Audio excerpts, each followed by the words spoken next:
Alhamdulillah, c'est un message au vantard. Alors le vantard est celui qui se vante beaucoup. Il aime attirer l'attention sur lui, il aime les jeux et on entend très peu dire nous ou eux. C'est je suis, j'ai réussi et il aime attirer les éloges sur sa petite personne. Et c'est des personnes qui ont oublié que le fait d'agir ainsi, ce comportement fait fuir les gens, car les gens aiment plutôt la personne qui a de la retenue, la personne modeste. Et ceux qui nous ont précédés ont bien compris cela. C'est pour ça, comme il est relaté dans Sahih Muslim, Utbatu ibn Ghazwan radiyallahu anhu warda, disait Allahumma inni a'udhu bika an akuna fi nafsi 'aziman wa 'indak saghiran. Ya Allah, je cherche protection auprès de toi contre le fait de me sentir grand, d'être quelqu'un qui se surestime quelque part, alors que peut-être en réalité je suis auprès de toi tout petit. Mais malheureusement, à l'ère des réseaux, surtout aujourd'hui, beaucoup utilisent cette vantardise, cette autosatisfaction, ce je ou ce j'ai, je suis ou j'ai réussi, euh, parce qu'ils en ont besoin pour leur marketing. C'est pour ça qu'on retrouve souvent ce comportement-là chez certains influenceurs et influenceuses, mais pas que.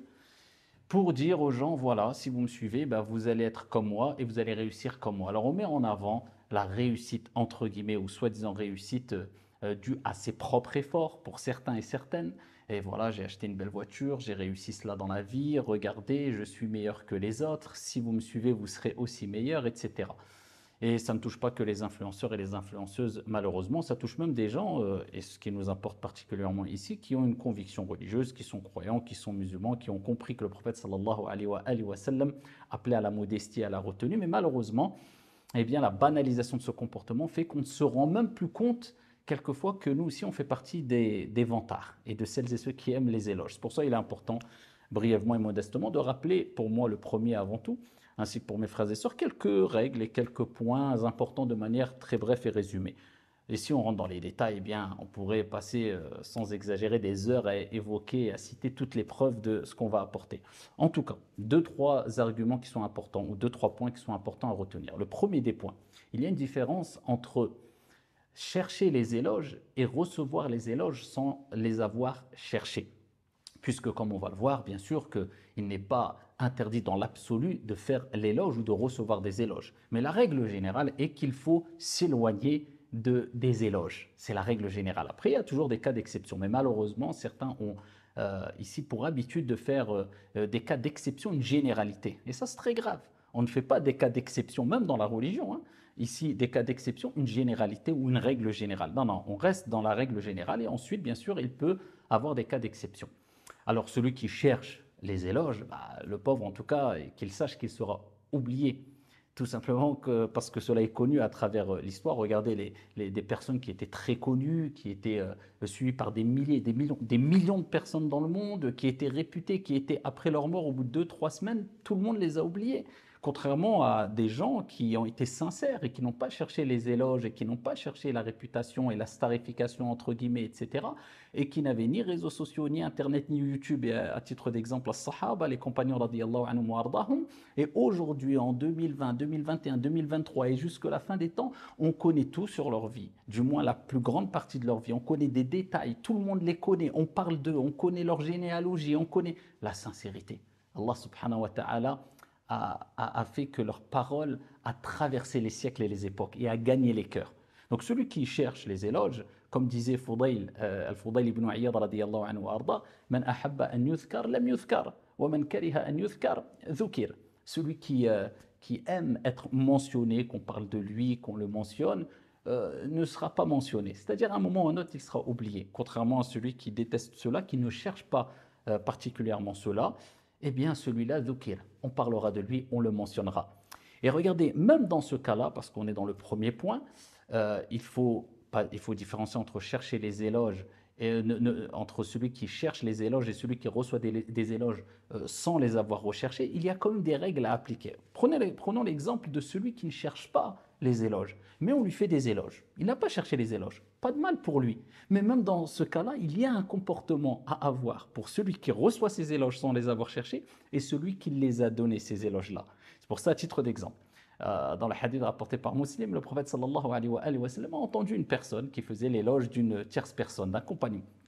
Et le prophète alayhi salatu wa sallam lui dit: malheur à toi, malheur à toi, tu as coupé le cou de ton frère. Une expression, c'est une expression bien sûr, une image, une expression forte pour dire que tu vas le pousser à sa destruction, puisque quelqu'un, quand il se sent, on lui fait trop d'éloges, il commence à gonfler, à se sentir grand, à se prendre pour je ne sais qui. L'âme, elle est comme ça, c'est humain. Donc bien sûr, dans certains cas, on peut complimenter des personnes, faire des éloges dans des cas, mais avec une retenue et avec un comportement et des règles de bienséance. Et parmi ces règles de bienséance, c'est ce que le prophète alayhi salatu wa sallam a mentionné dans ce hadith-là. Quand il a entendu cette personne faire l'éloge d'une tierce personne, il lui a dit: malheur à toi, tu as coupé le cou de ton frère. Et il dit ensuite: si vous voyez que vous avez vraiment, il y a vraiment dans le sens une raison de faire l'éloge, vous devez vraiment le faire. C'est vraiment qu'il y a vraiment un intérêt de le faire. Et donc, à ce moment-là, vous mentionnez ce que vous voyez. Mais il nous rappelle qu'on doit accompagner cet éloge par certaines paroles. Et il dit, alayhi salatu wassalam, dans le sens de rappeler que vous le considérez comme vous avez, comme vous l'avez dit. D'accord, vous avez fait ces éloges, moi je le considère comme étant ainsi. Ahsabuhu kadhalik. En fait, il dit, dites ça. Ahsabuhu kadhalik. Pour rappeler que c'est toi qui penses cela de lui.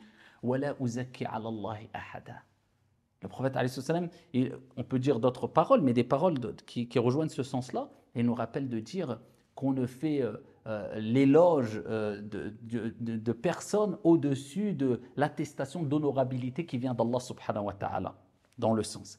C'est-à-dire que moi, je ne glorifie personne au-dessus de la glorification qui vient d'Allah subhanahu wa ta'ala, parce que c'est Allah qui glorifie les gens, c'est Allah qui purifie les âmes. C'est pour ça qu'Allah nous dit dans le Coran: فَلَا تُزَكُّوا أَنفُسَكُمْ هُوَ أَعْلَمُ بِمَنِ اتَّقَى. Ne vantez pas vos propres personnes, ne vantez pas la pureté de vos âmes.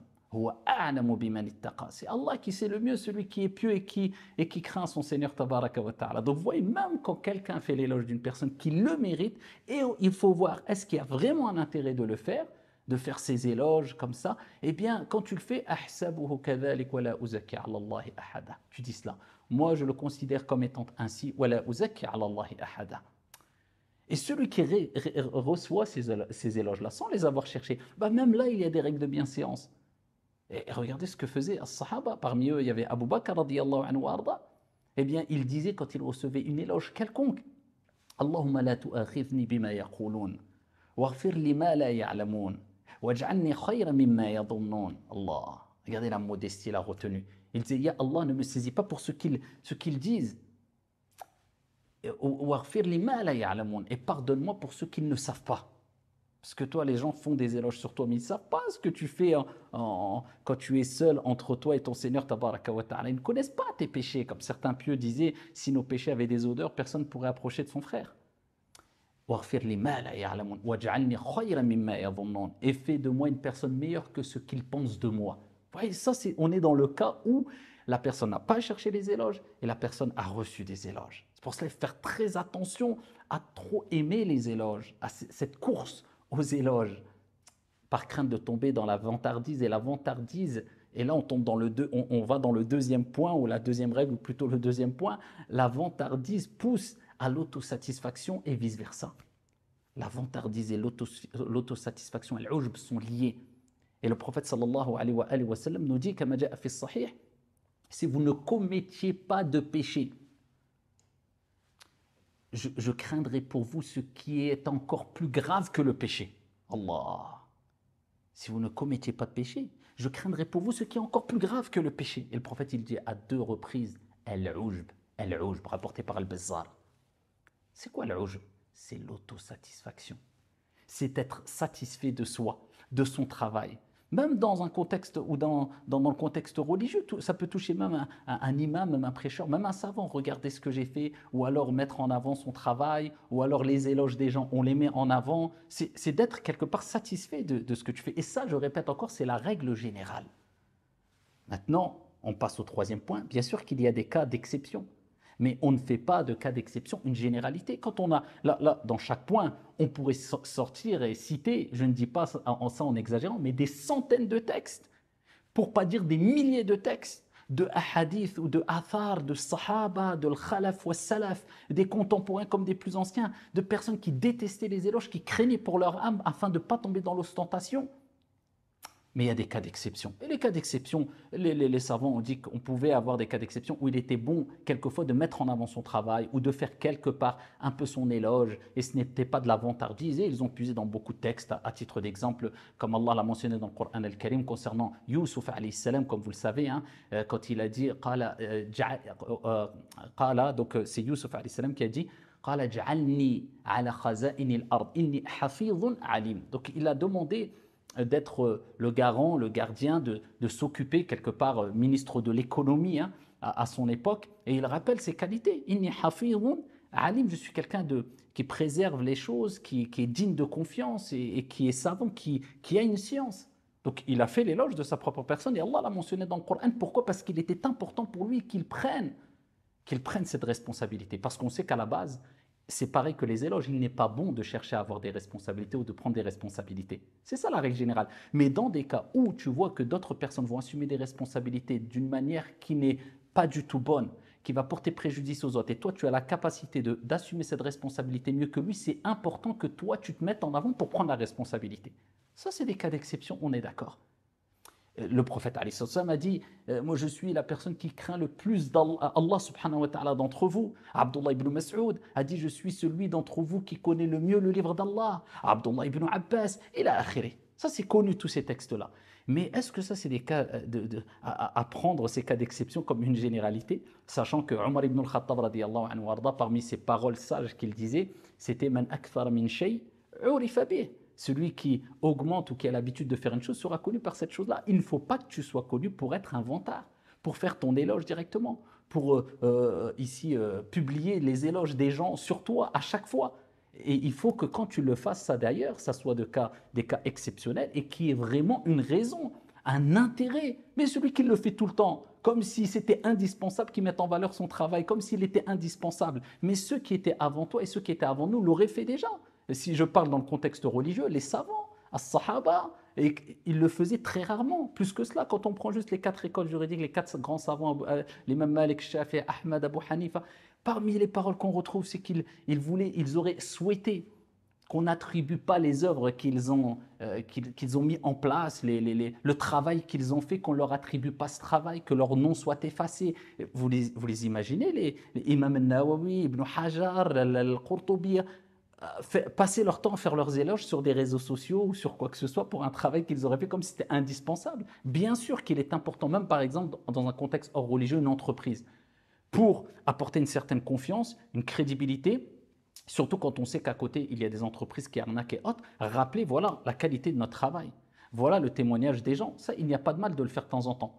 Mais on doit être encore plus prudent quand c'est dans un contexte religieux. Et dans ce contexte religieux, on peut le faire aussi, mais sans exagération et sans en abuser, et sans en faire une habitude qui nous pousserait à s'enorgueillir ou tomber dans la fatuité ou dans l'autosatisfaction sans s'en rendre compte puisqu'on en a fait une habitude. Donc, complimenter, faire des éloges, on peut le faire avec retenue, mais chercher les éloges, en faire la promotion tout le temps, ça peut être un danger pour nous, pour notre âme.